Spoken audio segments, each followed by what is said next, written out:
Marilah kita berdoa. Terima kasih ya Tuhan untuk firman-Mu yang boleh akan kami renungkan pada saat ini. Buka hati dan pikiran kami, Roh Kudus-Mu menyertai kami. Di dalam nama Yesus Kristus kami berdoa. Amin. Shalom Bapak Ibu Saudara-saudaraku yang dikasihi Yesus Kristus. Selamat bertemu kembali pada saat ini. Kita boleh berjumpa kembali dalam sapaan firman Tuhan buat kita. Semoga firman Tuhan ini bisa menenangkan, meneduhkan, dan memberkati kita. Dan firman Tuhan yang menjadi renungan bagi kita hari ini yaitu yang terambil dari Yesaya pasal yang ke-49 ayat yang ke-8a. Dia katakan demikian. Beginilah firman Tuhan. Pada waktu aku berkenan, aku akan menjawab engkau. Dan pada hari aku menyelamatkan, aku akan menolong engkau. Demikianlah firman Tuhan. Bapak Ibu Saudara-saudaraku, ketika kita tertekan, ketika kita terbeban, ketika kita sedang bergumul, bahkan tertindas, hanya satu pilihan yang kita butuhkan, yaitu kelepasan. Terbebaskan. Lepas dari setiap pergumulan-pergumulan kita, lepas dari setiap penindasan-penindasan, lepas dari setiap apapun yang membelenggu kita. Dalam hidup ini, ketika hidup kita merasakan ketersesakan, bahkan kita dikejar-kejar, kita merasa bahwa hidup kita dalam tekanan yang begitu berat, penderitaan yang begitu berat, hanya satu pilihan yang kita butuhkan, yaitu selamat atau lepas dari mara bahaya itu, atau dari tekanan itu, atau dari pergumulan itu, atau dari penderitaan itu. Hari ini firman Tuhan mau mengingatkan kita kepada bangsa Israel bahwa Tuhan mau menolong mereka di saat situasi yang mereka terpuruk, ketika saat mereka mau dalam penderitaan mereka. Tetapi yang dibutuhkan yaitu penyerahan hati, kesungguhan hati, menyampaikan diri, menyampaikan pergumulannya, terlebih menyesali segala dosa-dosa yang sudah dia lakukan. Itu yang dibutuhkan oleh Tuhan. Tuhan terkadang mengizinkan situasi itu terjadi, kesulitan demi kesulitan, pergumulan demi pergumulan, bahkan mungkin penyakit, ketersiksaan, ketertekanan, karena memang itu bagian daripada pelajaran yang Tuhan mau sampaikan kepada kita. Supaya kita boleh sungguh-sungguh hanya menyerah kepada Tuhan. Kita sudah tidak mampu lagi. Tidak ada kuasa apapun, tidak ada kekuatan apapun, sehingga pertolongan kita hanya kepada Tuhan saja. Dan Tuhan mau supaya kita betul-betul mengakui kesalahan-kesalahan kita di hadapan Tuhan dan meminta ampun dari semua kesalahan-kesalahan itu. Sebenarnya sama seperti yang dikatakan Yesaya bahwa tangan Tuhan tidak kurang panjang untuk menolong mereka. Telinga Tuhan tidak kurang mendengar apa yang menjadi keluhan-keluhan mereka. Tetapi apa? Karena dosa dan kejahatan mereka, itulah yang membuat Tuhan tidak mendengar mereka. Dan Tuhan tidak menolong mereka. Itu saja.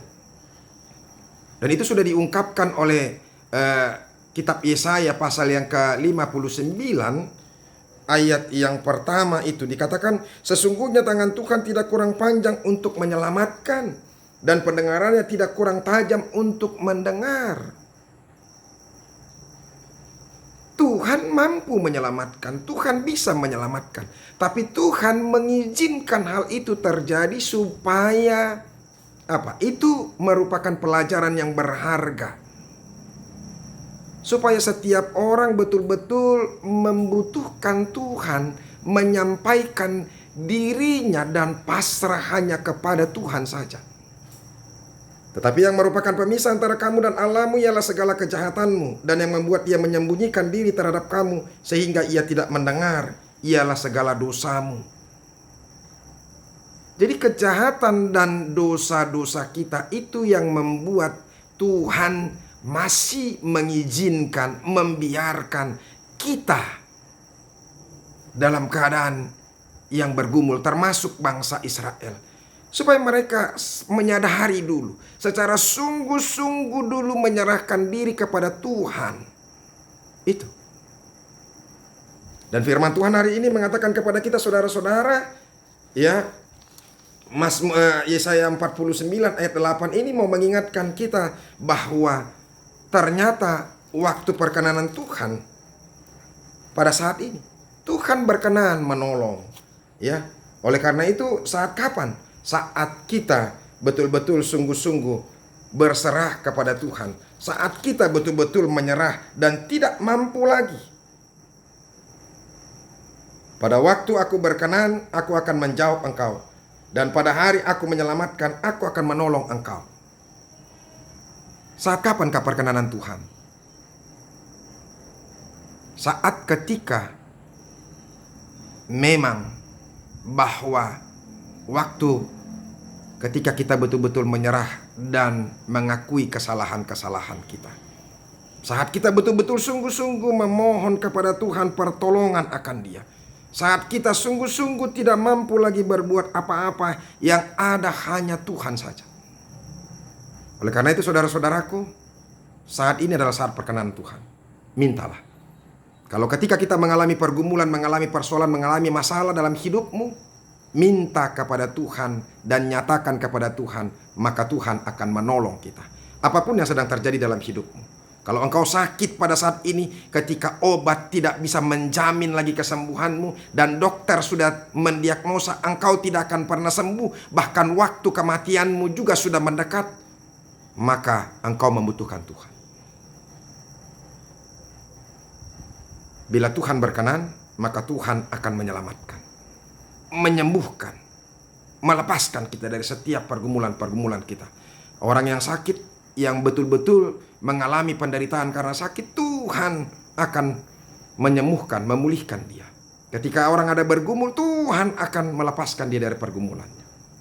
Oleh karena itu saudara-saudara, mari sampaikan hidupmu kepada Tuhan. Tuhan akan menyembuhkan, memuliakan, melepaskan, dan membuat kita menjadi bersuka cita. Pakailah waktu perkenan Tuhan. Waktu ketika Tuhan mengizinkan kita masih hidup. Pergunakan waktu itu. Dan waktu ini diberikan kepada kita supaya kita menyadari diri kita dan menyadari dosa-dosa kita, menyampaikan sesungguhnya diri kita kepada Tuhan dan keluarga kita. Tuhan Yesus memberkati. Amin, kita berdoa.